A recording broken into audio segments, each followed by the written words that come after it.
Welcome, Mr. Lawrence, our Chief Cultural Officer. It's really a pleasure to have you with us today as we look at our Creole heritage and culture and speaking to some very key and prominent people in the field. No one more prominent than you to really share your knowledge and your wealth of experience with us as we think about what it really means for us in Dominica to be considering ourselves as, say, a center of best practice in Creole heritage. Well, Creole and the word Creole means, I think, different things to different people. But in the case of Dominica, when we say Creole, we use it to describe a mixed culture, a culture influenced by various cultures, a hybrid culture that has emerged out of our history. And the main cultures which have influenced our present-day culture in Dominica are the African, the Kalinago, the French, and the English. So today we speak a French Creole, we speak an English Creole, we speak Kalinago, we also speak English, and even Dominican English. We have a fusion of, let's say, a band like a Jingping band that has a European instrument as the lead instrument, which is the accordion, and all the other instruments were influenced by African or African ancestors. But at the same time, it's all one unit, one band that's been fused together. We have a Creole wear that has been influenced by French and by African or African ancestors. We have a number of folk dances, some purely African influence, like the ballet, and others with European influence along with African influence.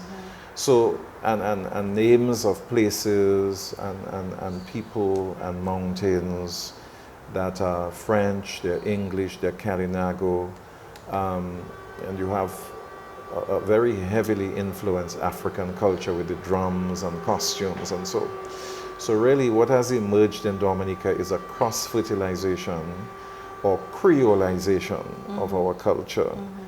And so now we come to refer to a lot of our music as Creole music, and our wear as Creole wear, and our traditional cuisine as Creole cuisine, our dance as Creole dance, our languages as Creole, or the English Creole, and then you have the Creole, which is the French Creole, and the English Creole, which is referred to as Kokoy and Kalinago. So we have a very interesting, a very diverse, a very vibrant and colorful Creole culture in Dominica today that we can celebrate, and which sort of manifests itself in almost every aspect of life in Dominica. Even the architecture has European influence. Of course, the enslaved Africans actually built some of the traditional architecture on their blood, sweat, and tears, but nonetheless, you know, they were part of it as well. And so life in general in Dominica has a very strong Creole flair, a Creole influence, and we're very proud of our Creole culture in Dominica today. And people who come to Dominica and participate and enjoy the expressions of our Creole culture really have some wonderful feedback and responses to their experiences in Dominica. So in a nutshell, this is, and all of this together sort of describes our cultural expressions in Dominica today, which all make up a Creole culture. I notice you, like everywhere else in the world, we're very much impacted by the COVID pandemic and things are not quite normal. But typically, if we just think back on the last few years, what would be our typical Creole celebrations here entail? And then we can look at some of the adaptations you've had to do this year. Yes, well, actually, the independence celebrations, and now we're referring to it as a Grand Creole Festival in Dominica, Yes. really has emerged and grown and blossomed into our largest and biggest festival now. At one time, Carnival was our largest and biggest, but now the independence celebrations have taken over that role. The big events like World Creole Music Festival and Creole in the Park and Heritage Day and your National Cultural Gala and so have all contributed to this growth and popularity of the independence celebrations, and you find a lot of more visitors During that time. come to Dominica during the independence celebrations than at any other time of the year. Okay. That just goes to show that festival tourism is It's big, also yes. on the sort of growth is growing in Yes, Dominica, and that people are really sort of participating in a very meaningful, significant, and important way on special occasions in Dominica, like the independence celebrations. And at the same time, it's not just entertainment alone. There's so many dimensions to independence. There's an educational side. There is a side of history and heritage that, immersing the population in the culture of the country. And of course, a sense of nationalism and patriotism, promotion of our emblems. So building a sense of pride, a sense of belonging to Dominicans, all within this celebration and this festival atmosphere. What has always intrigued me, I don't know through your experience if you've seen it anywhere, but we also have that contest season as well. I don't know if you could address some of that. I have not heard much of it this year, maybe because of the social distancing, but typically would have a whole period of competitions leading up to the gala. Yes. So maybe you could explain what that is really about. Yes, well, the independence celebrations have been based on competitions, which started in 1965 with our first premier, Edward Oliver LeBlanc, when he introduced the National Day celebrations on the 3rd of November. And from the very beginning, there were competitions in the folk expressions of Dominica, because that was one of the main reasons why the National Day celebrations were introduced, in order to revive what he considered at the time was some of the dying cultural traditions of Dominica. And I personally must say that I think because of our National Day celebrations, because of our independence celebrations, that's one of the main reasons why Dominica's culture and heritage is so vibrant and rich today. So every year we have competitions in the various categories, and in almost all categories of traditions in Dominica, including, your jingping, your folk dances, your creative dance, your musical expressions like mouth organ and bamboo flute and drumming.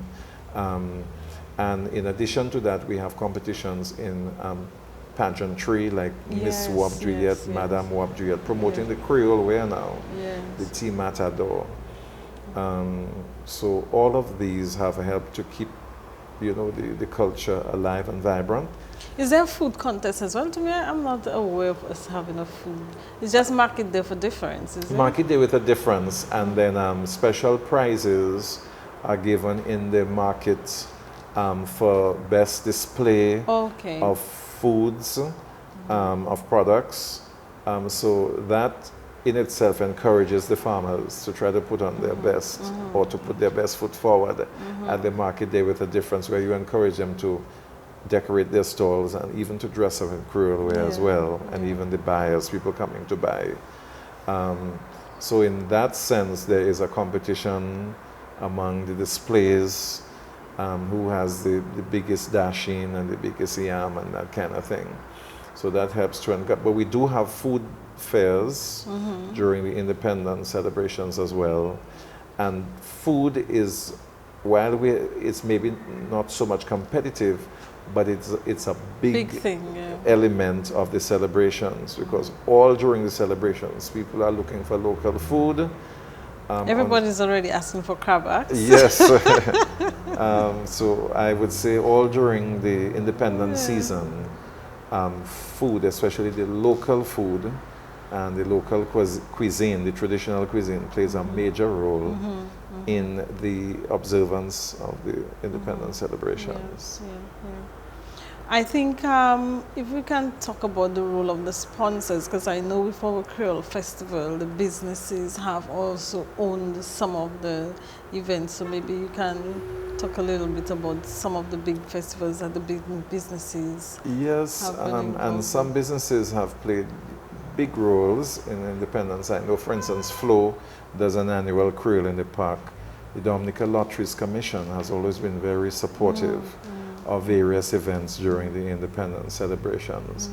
And then you find the banks also make lots of contributions to various events during the celebrations, and other private businesses and so, like the credit unions, places like AC Shillingford with Church Astafans and so on. Because there are maybe close to 30 different major events during the independence.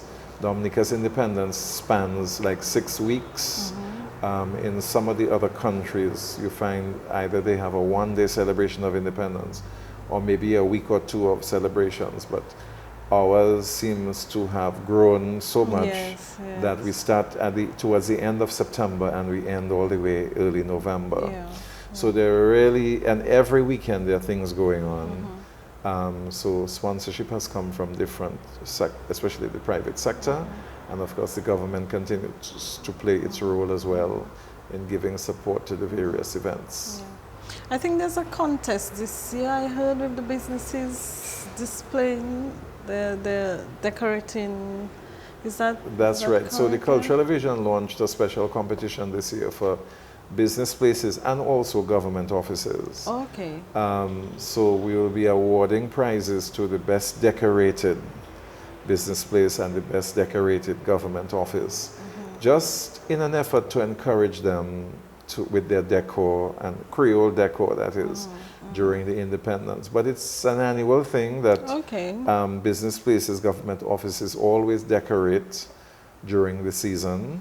But we thought, let us still try to motivate them a little more, given the COVID situation that we're in, that everybody should make an effort to at least, make the place more attractive, their office, both inside and outside.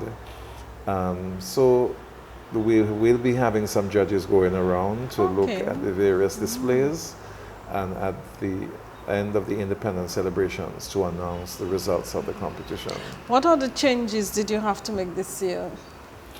Well, we had quite a few changes to make, as a matter of fact, because Cabinet that decides on the final independence program advised us against having activities of large gatherings. So, and we understand the situation because of COVID.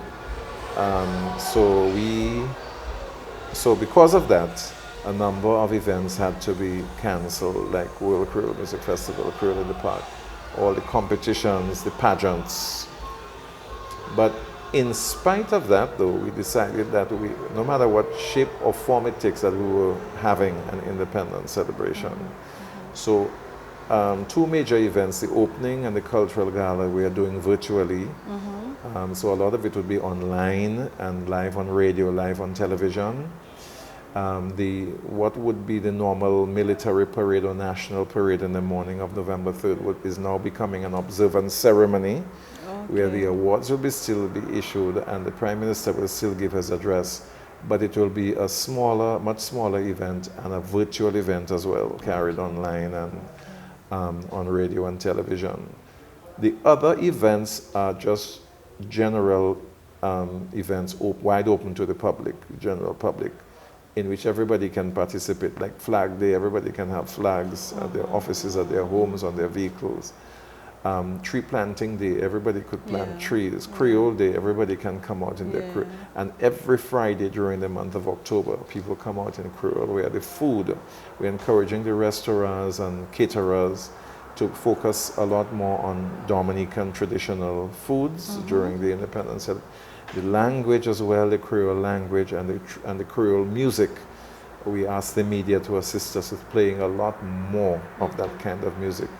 Business places to be playing it a lot more at their businesses, and so and the schools this year played a very significant role in promoting the cultural heritage of Dominica, different aspects of the heritage. Every week they would take a different theme. The themes for the independence, like National Emblems Week, Dominica History Week, focusing on the traditional food, Heritage Week, and focusing on the Creole culture. So the schools have really taken it and, in a sense, ran with it. Yeah. And every week they do special activities with the school children, exhibitions, cultural performances, and so. And as I mentioned earlier, the businesses and government offices have been decorating and putting on their Creole wear, and so. So I must say that we feel encouraged by the participation of the public in spite of the fact that we couldn't have the big shows, that people are participating and really sort of displaying a strong sense of nationalism, patriotism, and pride. Yeah, well, excellent. I think it is really heartening to think about all these various dimensions of our culture, and one of the questions I probably would ask at this point is, how do you see us having a role with this work that we're doing to really promote Dominica as a rich sort of heritage? Yes, I think in the Creole arena, international yes, Creole I think arena. We really have an opportunity. And incidentally, the theme for independence, it says embracing new opportunities. Yes. But an opportunity to really promote the Creole culture of Dominica. It's rich, it's varied, and that includes the Kalinago culture as well, which is very strong in Dominica. And I think certainly one of the strongest indigenous expressions in the Caribbean. So Dominica has that strength as well, apart from the African and European influences. We have a rich and varied culture, lots of beautiful expressions, and we have a beautiful natural environment. The nature isle of the Caribbean, nature isle of the world, both complement each other. The culture complements the nature. The nature complements the culture. Because when people come to the festival, they want to go to the lakes. The lakes, they want to go to the hot water, they want to go to the sea, the waterfalls, I mean, you name it. So it's a wonderful combination, and I think a sort of a win-win. Both sides are just wonderful marketing tools for Dominica, and strong tourist attractions, I think, for the island. And we can market Dominica with a very beautiful culture. Sometimes I use Hawaii as an example, although they're part of the United States, but the Hawaiians have, in a way, held on to that traditional culture, even if they have all the modern technological developments. But it's almost like the theme, every time they promote Hawaii, you just see those skirts and you see the flowers around the neck. You see all the traditional dance, and they've really used it to their advantage. And while I think we have been doing that to a certain extent with ours, but I think we can do a lot more of branding Dominica with that beautiful wap duet, with the men's national wear, with the Creole music, with the Creole food, with the Kalinago people, that can really promote Dominica, I think, a lot more as the nature and culture capital, maybe we should say. Yes, yes, I think that's a good summation of all things that we do on the island, Creole. And thanks for sharing your wealth of information with us, and for sure we can take these thoughts forward as we think of the real assets that we have in our heritage and our culture. Thank you very You're much. very welcome, Thank Dr. you very Coffey. much. Very welcome. Yes.